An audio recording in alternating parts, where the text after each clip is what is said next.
প্রিয় শিক্ষার্থীরা, আমরা কিছু যুক্তবর্ণ বিভাজন করব এখন।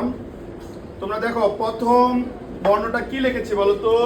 আমরা এটাকে ক্ষীয় বলি, ঠিক না? তাহলে দেখো, এটাকে আসলে বর্ণটা কেমন, কি নিয়ে এই বর্ণটা গঠিত হয়েছে দেখো তো। পেট কেটা বলে না, বলো মূর্ধন্য স। কি স? মূর্ধন্য স। এবং যখনই আমরা যুক্তবর্ণ বিভাজন করব, প্রথম যে বর্ণটা হবে তার নিচে কি দিতে হবে? হসন্ত দিতে হবে। এবং এটা দিয়ে একটা শব্দ তৈরি করতে হবে। একটা শব্দ বলো তো সবাই। কি হতে পারে? শিক্ষক, ক্ষমা। এটা হলো কয়ে স, ঠিক আছে? কেউ না। তারপরটা দেখো, তারপরটা কি আছে বলো তো? কি স এটা? দন্ত স, শয়ে ব, ঠিক আছে না? কি হতে পারে? বাক্য আমরা ভাঙাইলে স্বাধীন হতে পারে। স্বাধীন। তারপরটা কি আছে ঝুমা বলো তো? স আর হলো এটা কি বলা? ম। স আর হলো ম।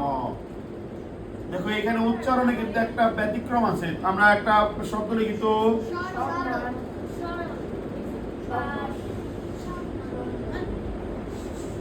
স্মরণ না, সম্মান না, স্মরণ।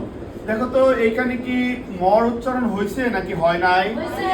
কই হইল? স্মরণ, তাহলে হচ্ছে সমরণ। সমরণ হইতো না, তাহলে মর উচ্চারণ কিন্তু এখানে হয়নি। স্মরণ মানে কি মূর্ধন্য ন নাকি দন্ত ন? দেখো তো। হ্যাঁ, তারপরে কি স, দন্ত স নিচে, এটা এর মতো, ঠিক না? এটা কি এ? এই বিষয়টা বুঝো। যখন আমরা স্বরবর্ণ শিখি এইভাবে লিখি, এটা কি বলতো? এ। এটা কি?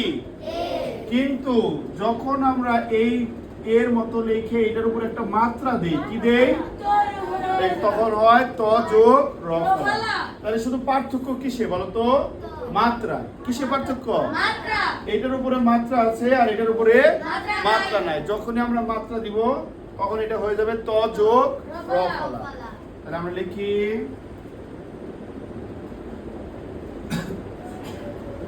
ত যোগ স যোগ, তারপর কি বলা? ত যোগ র। তাহলে এখানে যেহেতু তিনটা বর্ণ হচ্ছে আলাদা আলাদা, তাহলে আমরা দুইটার নিচে হসন্ত দিব। কয়টার নিচে হসন্ত দিব? কি বাক্য তৈরি করেছিল এটা যে তোমরা?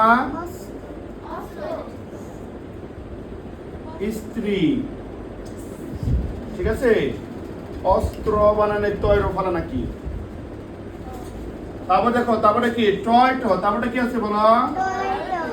ট যোগ ট, টয় যোগ ট। দেখো, এটা কিন্তু অনেকে বুঝো না। টর নিচে এরকম বাঁকা করে দেওয়া, এটা আরেকটা কি? ট। টয় যোগ ট। এবং প্রথম বর্ণের শেষে কি হবে? একটা হসন্ত হবে। এর কি বাক্য হতে পারে? অট্টালিকা।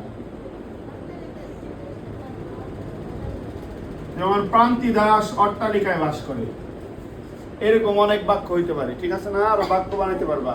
তাহলে কি তোমরা যুক্তবর্ণগুলোর বিভাজন বুঝতে পারছো? এটা কিন্তু খুবই ইম্পর্টেন্ট। প্রথমটা, কিছু যুক্তবর্ণ যদি তোমরা ধরতে পারো, দেখবা প্রতি পরীক্ষায় আমাদের ঘুরে ঘুরে কি ওইগুলোই আসে, ঠিক না? দেখবো এইগুলি প্রায় পরীক্ষায় আসে এই বর্ণগুলো। ঠিক আছে, এবার উঠাই নাও।